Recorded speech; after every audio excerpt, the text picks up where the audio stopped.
baik, selamat datang di channel YouTube saya, Rinto Bookshop. Dalam kesempatan ini saya akan membahas tentang perhitungan pemrograman dari gerakan lurus, miring, melingkar 90 derajat, dan melingkar tidak 90 derajat. Selamat menyaksikan.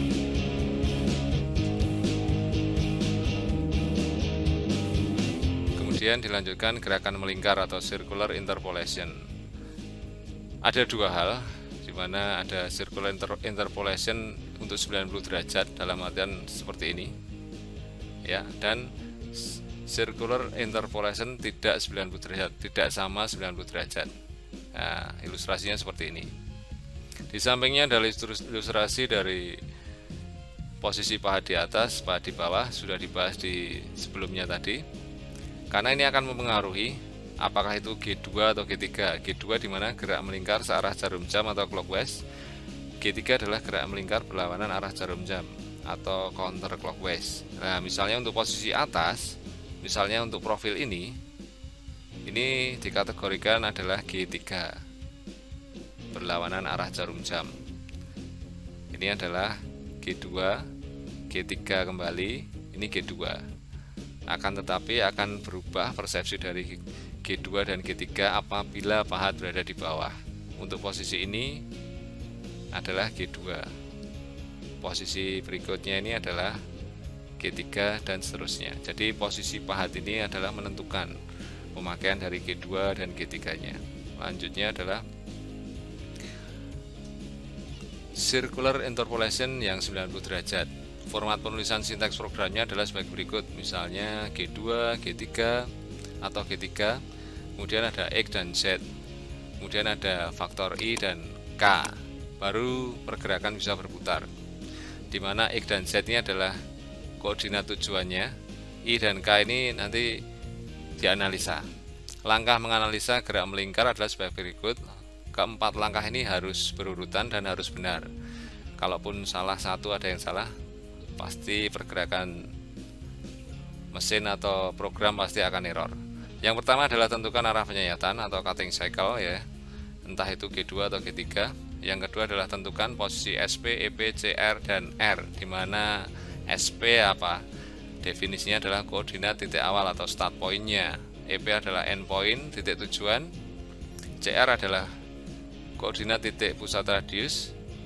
R adalah besar radiusnya. Langkah ketiga adalah gambarkanlah letak posisi I dan K. Definisi I dan K, I adalah jarak antara SP dan CR, di mana SP sudah kita bahas tadi. Jarak antara SP dan CR yang sejajar sumbu X.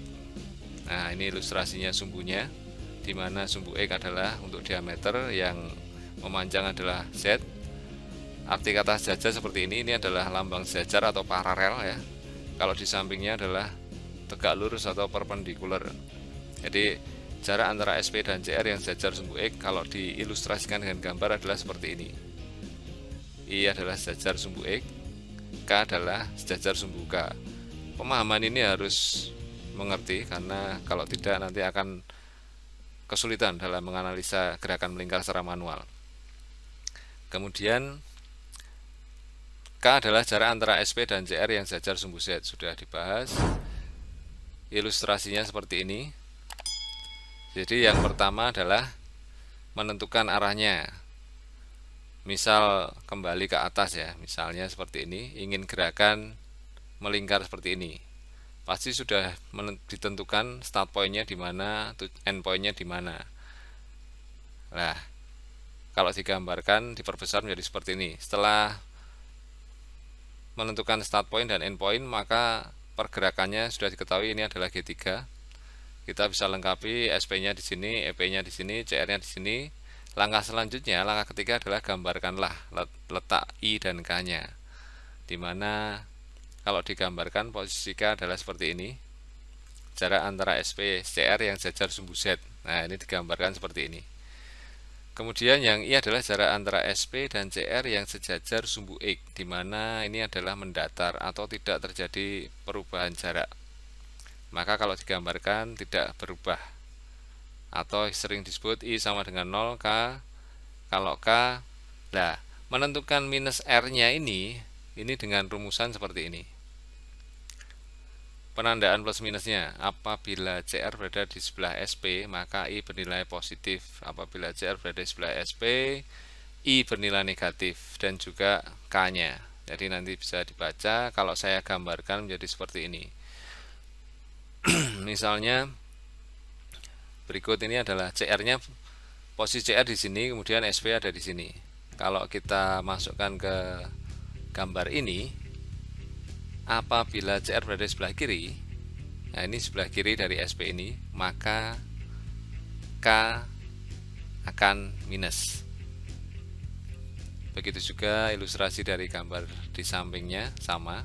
Kita tentukan dulu SP, EP, CR-nya. Ini pergerakan ke sana adalah G2. Ini misalnya posisi paha di atas ya, G2. Baru kita bisa menganalisa menggambarkan letak I dan K-nya. Nah, kalau untuk gerakan G2 seperti ini dengan kontur seperti ini, gambar I seperti ini dan K seperti ini. I-nya adalah kenapa bisa plus, karena CR berada di atas dari SP. Nah, apabila CR berada di atas SP, maka I akan bernilai positif. K-nya tidak ada pergerakan untuk sumbu Z-nya, maka 0. Itu penjelasan tentang gerakan 90 derajat. Penjelasan ini juga berlaku ya, penganalisa seperti ini berlaku untuk yang tidak 90 derajat.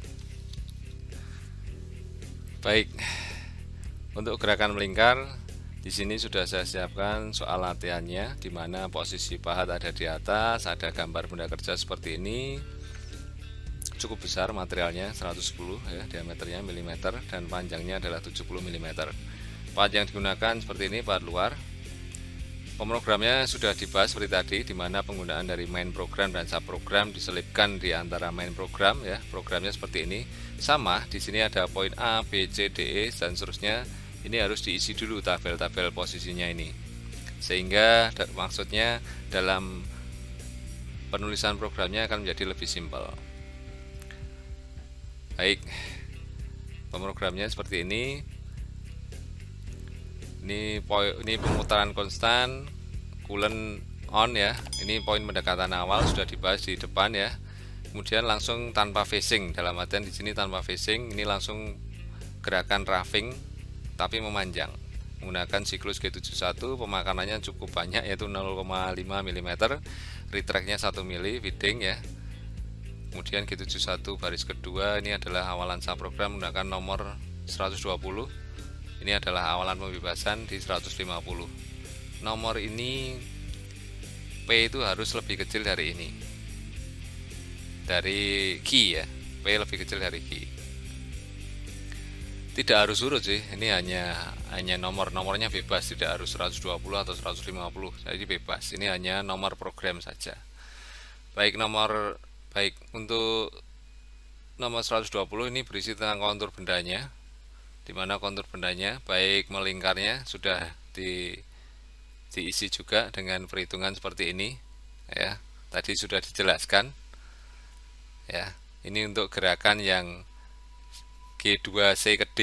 Nah, ini analisa C ke D kalau digambarkan seperti ini, di mana posisi I dan K-nya, SP, EP, CR, I dan K ya. Terus nilai dari I dan K bagaimana? Ini sudah diketahui. Jadi programnya akan seperti ini.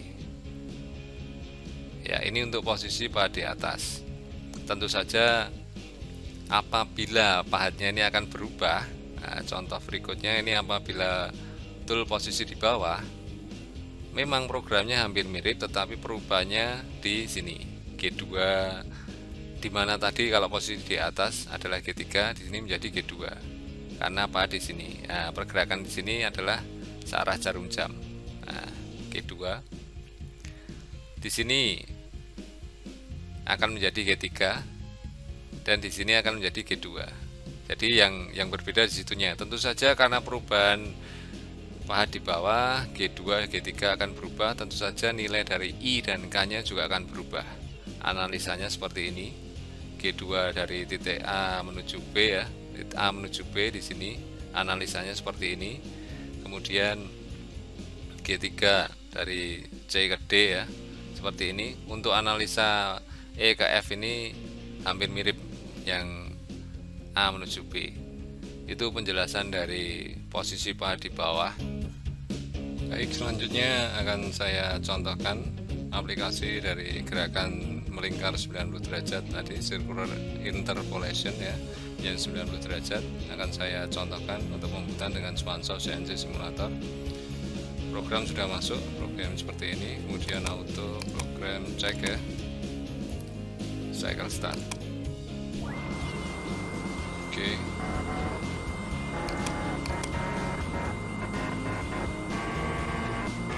Gerakan G71 ya, roughing arah memanjang.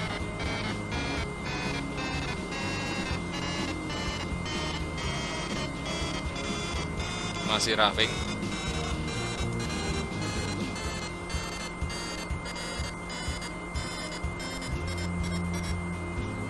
Ya, kemudian di finishing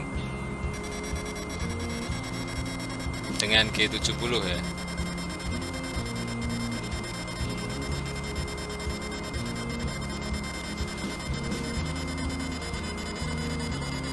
Iya, finishing gerakan melingkarnya.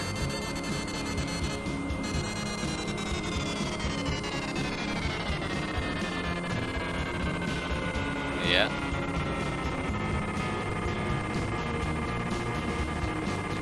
Ya, ini finishing di siklus G71, kemudian ini G70 nya, jadi ada 2 kali finishing.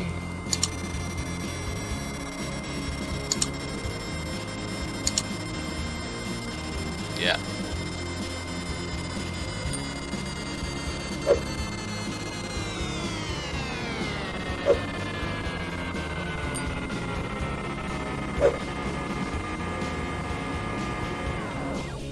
ya, ini sudah selesai ya, hasilnya seperti ini. Aplikasi dari pemrograman gerak melingkar baik 90 derajat ya, baik G2 atau G3, menggunakan aplikasi G71 dan G70.